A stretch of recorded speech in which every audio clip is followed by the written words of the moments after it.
Jeudi, une centaine de manifestants étaient réunis à Reims contre le projet de loi accordant le mariage et l'adoption aux homosexuels. Ça fait depuis au moins une dizaine d'années que les spécialistes sont tous d'accord pour dire que pour se construire, un enfant a besoin d'un père et d'une mère.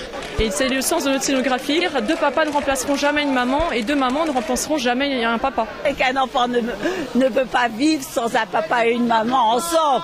S'il n'y a que des homosexuels autour d'eux, ils ne peuvent pas être équilibrés. Encore une fois, c'est pas le fait que deux hommes ou deux femmes s'occupent d'un enfant, mais qu'au moins ils sachent dire leur nom, qu'ils correspondent à une famille, qu'il y ait quelque chose de... que la famille doit être comme une brique solide avec un nom, une entité et tout. Ça menait à quoi, ça? Des militants d'Alliance Vita s'érigent même en défenseurs de la raison.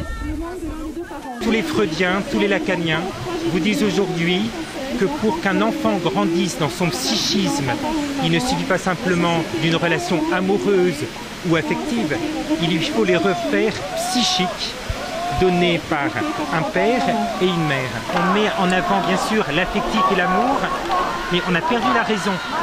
Et nous sommes ici pour défendre la raison. Ce n'est pas un acte de foi qu'on fait, il n'y a pas que des cathos ici, au contraire. C'est un acte éminemment raisonnable.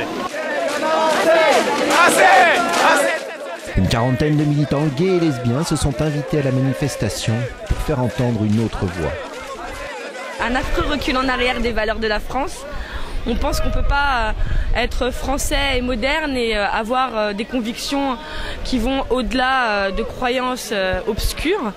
Et il est quand même regrettable qu'à notre époque, on puisse vouloir marginaliser une partie des Français et surfer sur une vague d'homophobie et de discrimination comme ce que fait Alliance Vita. Un manque d'égalité, en fait.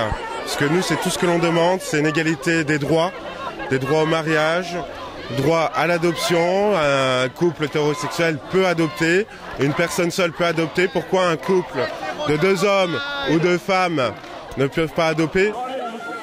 Un sujet de société sensible autour duquel les pros et les antis ont du mal à débattre.